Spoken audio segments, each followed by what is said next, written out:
Olá, pessoal, tudo bem com vocês? Vamos chegando para o nosso café da tarde para a gente poder conversar sobre temas bastante atuais e que têm nos afligido, nós enquanto professores, enquanto educadores. Já prepararam o café? Oi, Luana, oi, Priscila, tudo bem com vocês? Dani, sejam bem-vindas nesse nosso encontro, esse nosso primeiro café da tarde. A gente vai aqui poder compartilhar um pouco das nossas preocupações, as nossas dificuldades nesse isolamento social, né? Todos nós estamos sentindo aí bastante desconforto, né? Medo, né? Insegurança, ansiedade, todos sentimentos muito válidos nesse contexto, né? Como vocês estão? E a ideia então é que a gente possa ter esses diálogos aí às sextas-feiras, sempre com um cafezinho, adaptando aí a nossa rotina, né, de estar em isolamento. Então vamos chegando, vamos convidando os amigos, enviem aí os convites para aqueles todos que puderem se interessar pela temática, né? Eu vou contar um pouquinho sobre como idealizei esse nosso momento, né? Eu tenho estado em casa, né, por conta do isolamento, tenho tentado descobrir que coisas boas a gente, durante a vida, a gente vai perdendo, né, por conta das ocupações, do trabalho, das preocupações.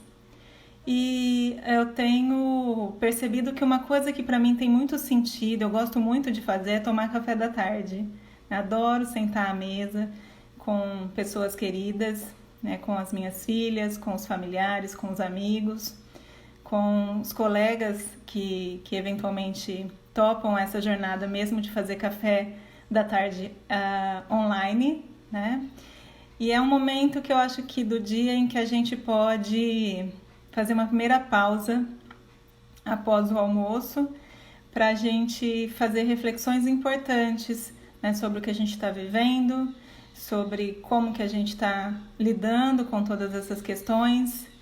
Então, o café da tarde comigo vai ser sempre um encontro em que vocês vão poder compartilhar um pouco das preocupações e levar dicas, orientações, sempre pautadas em estudos científicos que a gente vem realizando. Para quem ainda não me conhece, eu vou novamente me apresentar, né? Eu sei que vocês que já estão comigo nessa jornada já conhecem o meu percurso, mas eu sou Andréa Rosim, eu sou psicóloga e pedagoga, sou pós-doutora em Ciências do Comportamento e Neurociências pela Faculdade de Medicina da USP de Ribeirão Preto. E eu tenho uma jornada de dedicação à educação desde de 2003, né? E ao longo de todo esse período, esses 17 anos em que eu atuo na educação, uma coisa que sempre chamou a minha atenção e é o mote pelo qual eu criei o Ser Educativo, né, é que poucos investimentos vinham sendo feitos no sentido de cuidar de quem educa. Né? O professor educa, o pai educa, o cuidador educa, né? A gente tem um conjunto de pessoas que são educadores, que estão diariamente tentando ensinar outras pessoas, mas que eles não passaram por nenhuma formação, né? Que não aprenderam a ser educadores. Então a gente vai usando, a gente vai convivendo e vai vendo que as pessoas utilizam no seu dia a dia as práticas ou que aprenderam com seus pais, ou às vezes a gente já também tem pessoas que querem fazer diferente dos seus próprios pais, né? E na sala de aula a mesma coisa acontece. Os professores aprendem um conteúdo que eles vão ensinar, mas pouco estudam como é que eles educam comportamentos sociais, né? Que é o grande interesse aí de pesquisa que eu tenho feito. Então, o café da tarde ele é parte desse processo de reflexão que eu tenho feito enquanto disseminadora e promotora de conteúdos para o público de educadores, para os pais, para os professores, para os gestores da educação, para os especialistas, os professores especialistas, né? E eu tive a grata honra nessa última turma que a gente acabou de iniciar, né, do curso de Educação Socioemocional, de poder ter pessoas das diferentes localidades do nosso país, né? E pessoas, eu tenho diretores, eu tenho coordenadores, professores, especialistas, psicólogos, e essa riqueza de debates e de encontros com uma meta, um valor, uma meta comum. Qual é a nossa meta nesses, né, aqui e nas ações que eu tenho feito? A nossa meta é acreditar que a gente transforma o mundo a partir da transformação que a gente faz primeiro na gente. Então a gente começa a transformação ao se transformar. E eu vivo esse momento de transformação, né? Então eu posso convidá-los para minha tarde para contar também essa história. Mas hoje o nosso encontro tem um propósito. Eu quero contar que esse café da tarde surgiu com esse gosto de tomar café da tarde e de convidar pessoas queridas para dialogar. Então esse vai ser um diálogo, né? A princípio um diálogo. Partimos da ideia de que o diálogo é sempre o que uma pessoa fala e outra responde, e assim a gente vai construindo a narrativa. Como vocês aqui ainda a gente não exercitou isso, então hoje o meu planejamento aqui para esse nosso encontro é que eu possa trazer para vocês um pouco dos diálogos que eu tenho feito com professores, né, que me mandam perguntas. Então eu tenho vários professores que ou me encontraram nessa jornada por conta do curso de Educação Socioemocional ou por conta do programa de aprendizagem socioemocional, o PAS, né? Mas aqui, então, eles me mandam perguntas e hoje a gente vai responder algumas dessas perguntas ao vivo, né? Então, uma pergunta que tem frequentemente chegado até mim é assim: eu trabalho na educação, na sala de aula, né? E eu tenho uma pergunta específica de uma professora que ela diz: eu trabalho com crianças de 7 anos, né? E eu sei que é necessário desenvolver essas habilidades socioemocionais, seja porque a Base Nacional Comum Curricular colocou isso como uma necessidade da escola, assim como eu percebo que os alunos não têm essas habilidades. E ela fala: eu sou professora de alunos de 7 anos, mas eu não sei quais habilidades eu tenho que ensinar para essas crianças. E essa é uma pergunta muito válida. Alguém que está aqui comigo sabe quais são as habilidades que a gente ensina para as crianças de 7 anos? As habilidades socioemocionais? O que vocês responderiam para essa professora?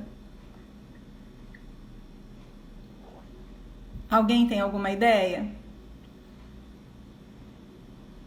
E é uma pergunta muito pertinente, né? Todo início de uma intervenção, né? de um planejamento para a sala de aula, a gente sempre começa pensando o que a gente vai ensinar, não é isso?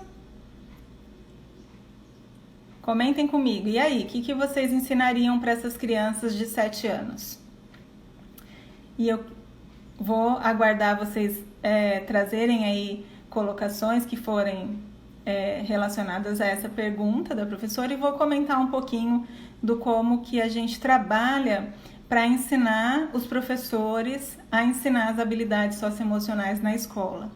Então, um primeiro passo fundamental em qualquer série ano, né, em qualquer nível de ensino, é a gente saber quais são as habilidades socioemocionais, né? O que são e quais são, né? A gente sabe, por exemplo, que lá na Base Nacional Comum Curricular aparece lá como competências gerais a comunicação. Então eu vou falar um pouquinho que a comunicação a gente ensina por meio de um conjunto de habilidades, de fazer perguntas, de responder perguntas, de apresentar ideias, de escutar, né, as ideias dos outros, de saber expressar dúvida, né? De concordar, de discordar. Então, comunicação como competências, né, como conjunto de habilidades, a gente diria que os professores, então, precisam entender que essas habilidades fazem parte de um conjunto, né? De um termo que a gente vai detalhar. E aí, quando eu estou com professores de 7 anos, a Daniela está sugerindo aqui saber reconhecer suas emoções, né? O estar triste, o ficar feliz, ficar nervoso. Muito bem, eu acho que a Daniela já tem um caminho aí para iniciar esse trabalho. Então, assim, quando a gente fala em habilidades socioemocionais, a primeira coisa que a gente tem que saber é que a gente ensina essas habilidades sabendo quais são, né? Então, quais são as habilidades socioemocionais? Se a gente pegar lá na base, a gente tem a competência, comunicação, autocontrole, autoconhecimento, resolução de problemas, argumentação, são termos muito grandes e que os estudos que a gente tem feito têm mostrado que o que a gente ensina são habilidades, como a Daniela está sugerindo aqui, né? A Luísa está complementando. Então, algumas importantes habilidades para as crianças e para os jovens em todas as faixas etárias, elas vão se tornando mais complexas a partir do desenvolvimento, mas inicialmente o que a gente faz é fazer uma avaliação de quais são as habilidades que esses alunos apresentam, e para isso a gente tem instrumento para fazer, né? Mas a Daniela está corretíssima de dizer que a gente precisa ensinar para as crianças expressar emoção, né? Deixa eu ver aqui o que está acontecendo. Pronto, voltamos. Expressar emoções, né? Reconhecer. Então, primeiro reconhecer, né? As crianças pequenas conseguem reconhecer emoções nos outros, né? No coleguinha, na professora. Quando eles reconhecem, que nome eles dão para essas emoções? A gente está começando um exercício de autoconhecimento e autocontrole. Autocontrole vai depender do reconhecimento de emoções, mas lá na primeira infância, nos anos, na pré-escola e nos anos iniciais, este exercício de reconhecer emoções, nomear emoções, expressar emoções, é um exercício fundamental.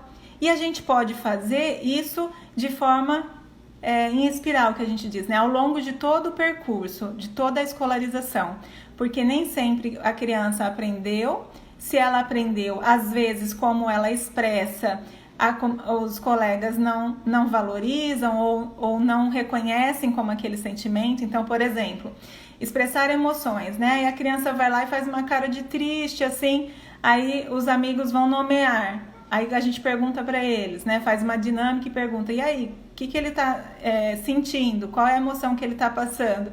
E aí eles vão dar diferentes nomes, né? E nesse trabalho, então, é fundamental que a gente tenha clareza de quais são as habilidades socioemocionais que estão dentro das competências da base, como eu estava dizendo, que a gente também saiba que é possível a gente fazer uma avaliação inicial para a gente conhecer os nossos alunos, assim como a gente faz a avaliação inicial para planejar o conteúdo curricular, a gente faz a avaliação inicial para identificar como essas crianças estão do ponto de vista socioemocional. Então, no que se refere à comunicação, consegue expressar opinião, fazer perguntas, consegue às vezes, consegue sempre, consegue em quais condições. Então a gente vai destrinchando, a gente vai fazendo igual a gente faz com conteúdo curricular, né? Em relação ao autocontrole, consegue expressar sentimentos de feliz, triste, os básicos, mas depois tem os mais complexos. A gente consegue reconhecer isso? Como que a gente amarra isso, Andréia, no currículo, né? Que é o trabalho que a gente tem feito. Posso utilizar situações cotidianas para ensinar habilidades socioemocionais, por exemplo, durante uma disputa de brinquedo? Com certeza, Cris. É exatamente aí nesse ponto que eu digo que os educadores têm um prato cheio, os professores têm um prato cheio, né? Porque as condições da escola, elas são muito favoráveis para a gente ensinar essas habilidades para os estudantes, né? Nas diferentes faixas etárias. E aí aproveitar de uma situação real que aconteceu lá naquele contexto e ter, a partir dessa situação real, exercitar práticas, né, que sejam importantes para ele aprender a fazer de uma outra forma, né, a usar outras habilidades, a resolver conflitos e etc., que são habilidades socioemocionais. Afinal, o que são habilidades socioemocionais? Essa é uma pergunta importante, né, que eu disse que é um primeiro passo. Então, as habilidades socioemocionais são comportamentos aprendidos nas interações sociais, né, que a gente aprende desde a primeira infância e que eles colaboram para manter a relação interpessoal de maneira positiva, né? Então, eles mantêm a relação ou melhoram a relação. Então, quando a gente está diante de uma dificuldade em expressar emoções, né? A gente poderia até dizer, ele faz birra, né? Ele chora. Esse é um comportamento que a gente não diria que ele é habilidoso, ou ele não é uma habilidade social. Chorar, né? Fazer birra, é o contrário. A gente poderia dizer até que é um problema de comportamento, mas o nosso foco é sempre entender que se a criança ainda não consegue fazer, somos nós, professores, gestores, coordenadores, os demais educadores e os pais que têm a função, que têm o papel de ensinar essas habilidades para essa criança.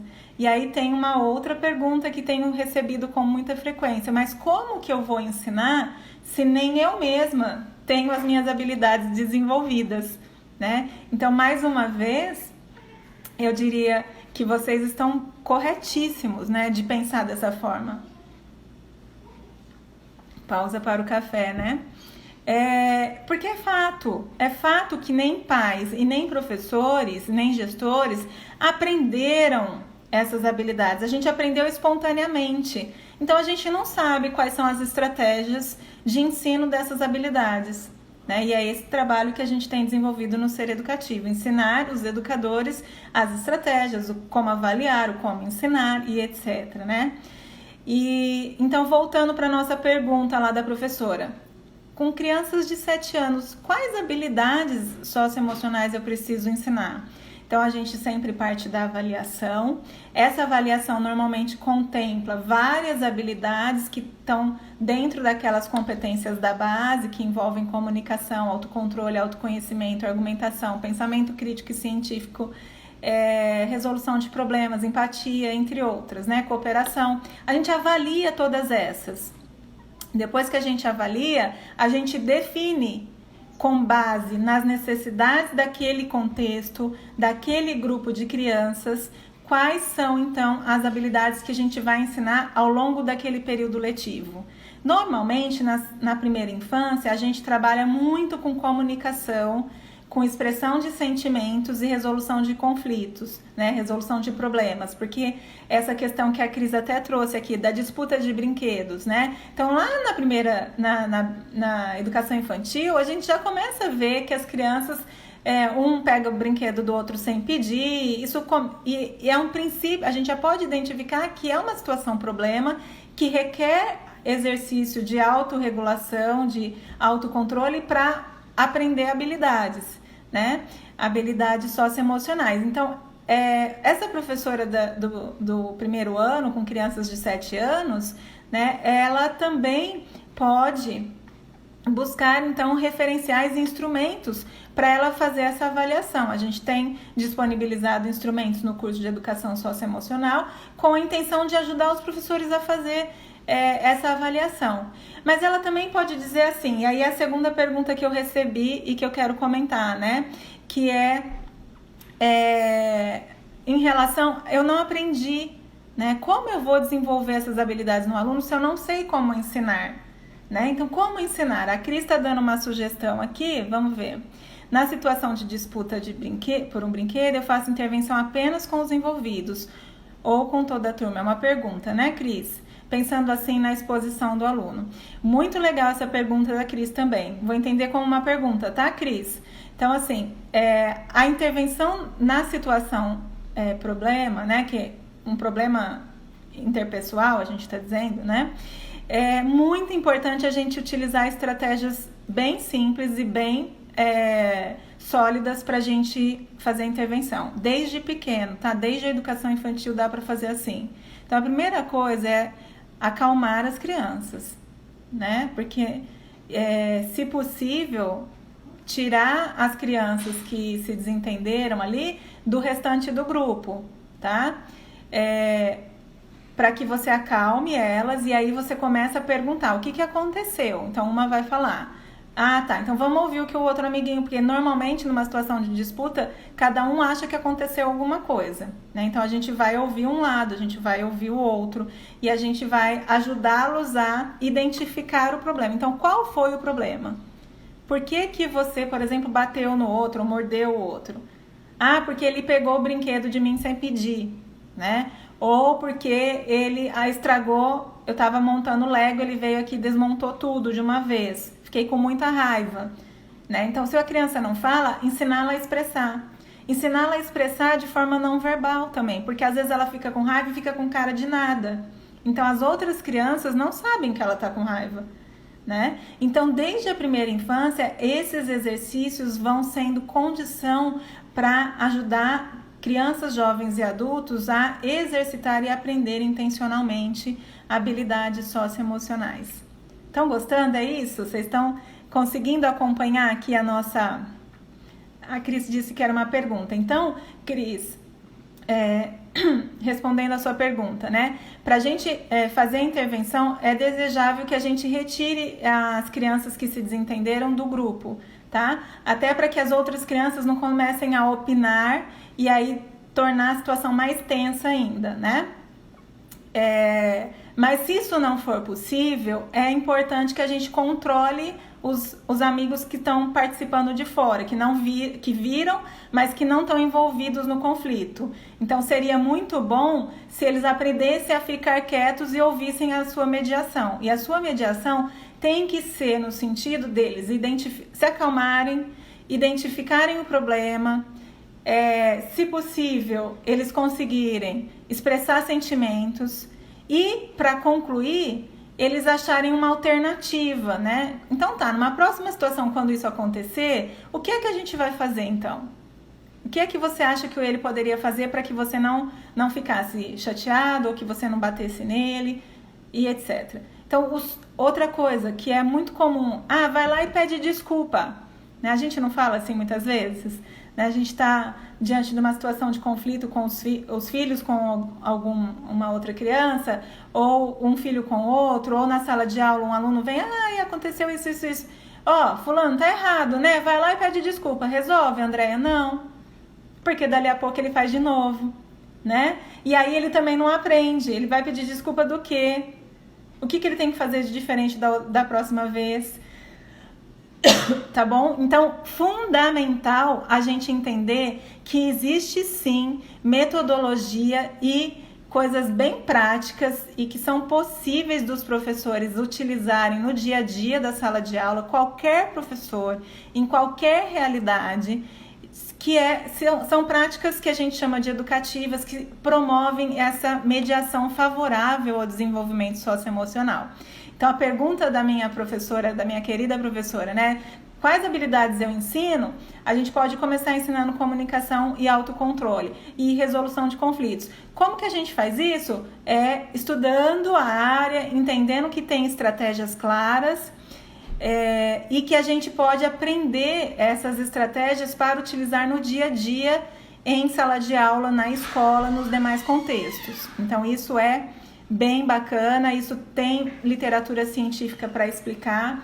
E aí, essa professora faz uma outra pergunta. Antes de eu falar da outra pergunta da professora, eu vou dizer aqui, a Ana está perguntando.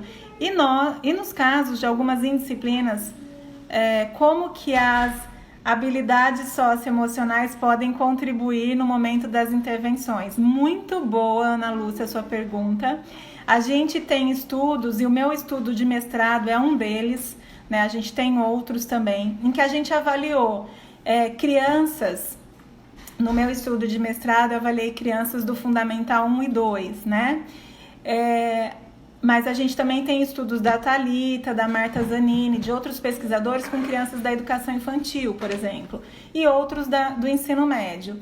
E o que a gente sabe? Que há uma relação assim, crianças com problemas de comportamento, que a gente nomeia indisciplina, né? Mas na verdade é a criança com dificuldades ou de se controlar, criança agressiva, né? Criança que não para na atividade, criança muito agitada, né? E também tem os problemas de comportamento internalizantes, crianças muito tímidas, que não conseguem falar o que pensam, o que sentem, né? Normalmente esses são meio esquecidos. A gente fica mais incomodado e a gente faz mais intervenções, desgasta mais a nossa relação na sala de aula com os alunos com problemas de comportamento externalizante, que agridem o ambiente, que afetam o ambiente, né? Que briga, que xinga, que bate no amigo, que a gente fala que é resistente a aceitar uma ordem, né? Que não colabora com o grupo.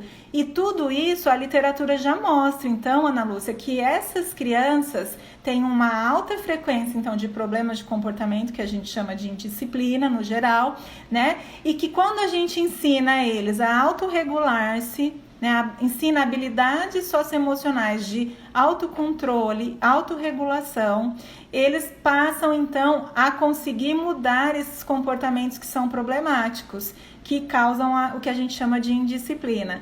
Por isso, a terceira pergunta da professora era: quais são os resultados para a vida pessoal e escolar do aluno? A gente sabe que ensinar essas habilidades no currículo diminui os problemas de comportamento, diminui a indisciplina. Então esse é o ponto número 1, que é bom para todo mundo, né? Quem de nós não quer uma sala mais disciplinada do ponto de vista de mais colaborativa? Não é a sala quieta que a gente deseja aquela sala de aula que as pessoas se ajudam, que eles cheguem a acordos, que eles respeitem a opinião do colega e etc.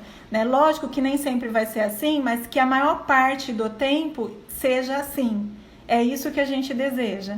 Né? Então, para isso a gente tem que ensinar as habilidades socioemocionais. E como resultado, além desses benefícios, a gente tem a melhoria do desempenho acadêmico, que é o resultado mais importante do ponto de vista da gente melhorar a qualidade da educação. A gente sabe que quando a gente ensina as crianças a trabalhar em grupo, resolver conflitos, pensar de forma crítica e criativa, ter estratégias científicas para resolver problemas, elas vão se engajando num melhor desempenho acadêmico, né? Então, o ensino das habilidades socioemocionais...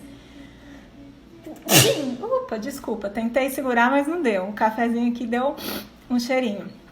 Então, o ensino dessas habilidades diminui problemas de comportamento e melhora o desempenho acadêmico. A gente também sabe, por exemplo, e aí tem os estudos da Marta, da professora Edna Marturano, né, da Érica Crepaldi, sobre primeira infância também, em que elas identificaram que o primeiro ano, gente, não sei se vocês já leram esses estudos, eu até vou citar um que eu separei aqui para vocês, que é bem recente, que é o limiar do ensino fundamental, né?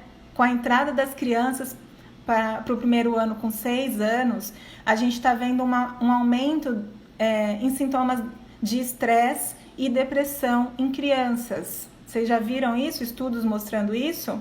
E o que a Marta, a Érica, a doutora Edna identificaram que essas crianças estão com uma demanda muito maior do que aquela que elas conseguem lidar na faixa de desenvolvimento que elas estão, e que o que elas precisam é exatamente de ensino dessas habilidades que são tidas como socioemocionais.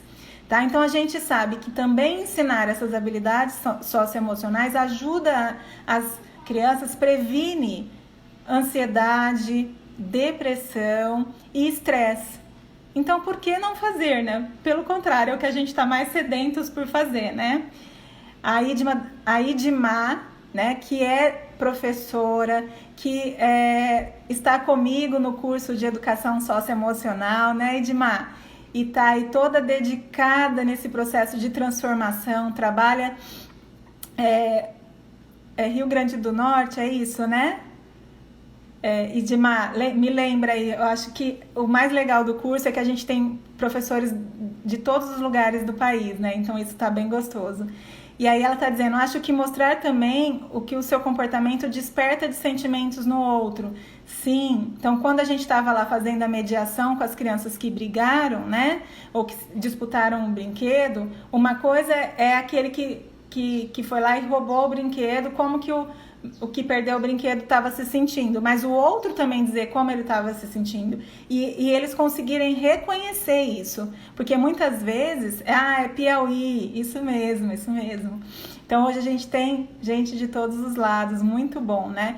E aí a questão é, a gente sabe que as crianças, e nem a gente mesmo, muitas vezes desenvolveu essa habilidade de reconhecer emoções no outro e de validar essas emoções. Porque às vezes a gente olha para alguém e vê uma cara de bravo, mas nem acha que ele tá tão bravo assim e aí continua fazendo as coisas, né? Mas o que seria isso? Como seria isso? Então, conversar sobre isso com as crianças, praticar, porque ensinar habilidades socioemocionais é praticar, é aprimorar diariamente, né? A Betânia está dizendo, estou fazendo a pós-graduação em habilidades socioemocionais na educação e estou adorando. Que bacana! A gente tem a pós-graduação sendo ofertada pela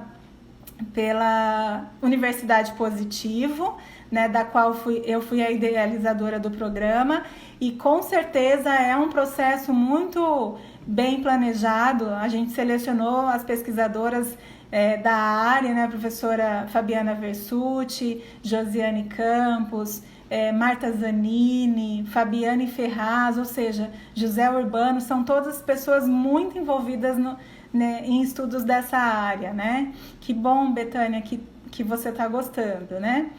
Então, para esse nosso primeiro café, a minha proposta era essa, de que a gente trouxesse dicas para vocês, de que a gente respondesse ao vivo perguntas que foram enviadas previamente para mim, né, de professores que gostariam de ensinar habilidades socioemocionais, que estão percebendo a necessidade de aprender o como ensinar também.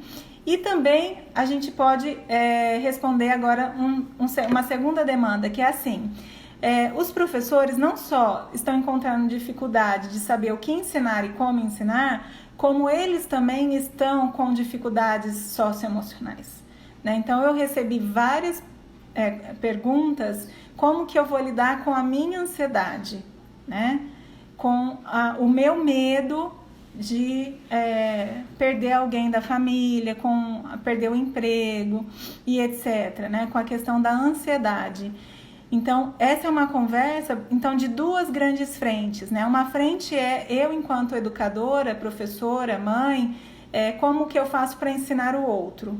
Outra coisa, eu sou ser humano, também sinto e também sofro, e todos nós estamos sofrendo com essa condição que estamos postos, né? E aí, como que a gente vai trabalhar isso? Então, a primeira coisa que eu daria de dica para vocês é que a gente está mesmo passando por uma situação muito difícil, né? E o medo de perder pessoas, o medo de perder o emprego, né? O que vai ser do futuro, isso tem passado pela cabeça de muitas pessoas, né? E como que a gente faz com isso, Andréia? Porque o medo e a ansiedade são coisas que têm a ver com um futuro do qual a gente não tem controle sobre ele, a gente não sabe o que vai acontecer. Então, enquanto psicólogo, o que eu diria é o seguinte, é super importante que vocês, pais, professores, coordenadores, demais educadores, fiquem atentos ao sintoma que vocês estão sentindo. Andréia, sentir ansiedade é normal? Faz parte, porque o contexto hoje, ele é um contexto que nos traz esses sentimentos de medo, de ansiedade, de insegurança, muitas vezes irritabilidade. As crianças estão irritadas porque elas não podem sair, a gente também fica mais irritado porque fica todo mundo coabitando no mesmo lugar, né, querendo fazer coisas, tendo que fazer coisas. Então tudo isso faz parte. E acho que a gente tem que buscar estratégias, e nós que somos adultos, a gente pode tentar descobrir de forma mais autônoma coisas que fazem bem no seu dia a dia e que você poderia fazer com mais frequência. Então, por exemplo, eu contei para vocês que uma das coisas que eu gosto muito é de tomar café da tarde. Então, eu tenho feito algumas com mais frequência do que eu faria quando eu estava trabalhando fora, né? E aí... e aproveitar desse momento, dessa oportunidade para fazer coisas que são gostosas, seja papear com os filhos, seja fazer o bolo junto, seja se distrair com uma música, com uma live, qualquer coisa que seja agradável, que te traga bem-estar, né? E que te e que te tire um pouco desse foco do futuro, porque realmente a gente não tem controle sobre isso e a gente não vai ter respostas, né? Eu ficar pensando o que vai ser quando for voltar, eu não sei nem quando vai voltar e nem como vamos voltar. Então, escolher coisas que tem a ver com o presente, né, com o momento presente e que tem a ver com coisas que fazem bem para você, são sugestões, dicas de quem é psicóloga e está orientando para que vocês evitem um adoecimento, porque a gente sabe que ansiedade, medo fazem parte do ser humano. E quando eu devo procurar ajuda, Andréa? Quando isso estiver se tornando algo tão intenso na minha vida, né, que eu estou tendo muitos prejuízos. Né? Eu estou com tanto medo que eu não consigo sair de casa, nem se eu precisar. Né? Ou eu estou tendo sintomas físicos. Né? Eu estou com uma sudorese mais intensa, eu estou com uma taquicardia maior, eu fico sempre com esse olhar aberto de que vai acontecer alguma coisa ruim. Então, os sintomas estão me causando mal-estar. Né? E eu não estou conseguindo sozinha fazer um relaxamento, dar uma caminhada com frequência. Não adianta fazer um dia e depois só mês que vem. Né? Então, um dia sim, um dia não, ou quando com uma frequência um pouco maior. André, e se eu quiser ficar deitado o dia inteiro? Né? Apreciar o café, o sabor, o aroma, que outras coisas boas vocês têm feito, né? Sensações que está junto, né? Qual a temperatura do local? Enfim, estar atentos ao momento, ao presente, né? Ao que está acontecendo agora. E acreditar que quando vier a outra situação no futuro que a gente não tem controle, a gente vai ter aí caminhos para escolher, ou caminhos para... Ou se vier uma situação difícil, aí na situação a gente pensa como resolver, né? Eu queria finalizar esse nosso encontro, esse nosso café, né, com uma dica também, uma outra dica, que livros, né? Eu acho que assim, para quem gosta, tem gente que gosta de ver e ouvir lives, outros gostam de assistir séries, né? Outros gostam de cozinhar, enfim, alguns podem gostar de ler, né?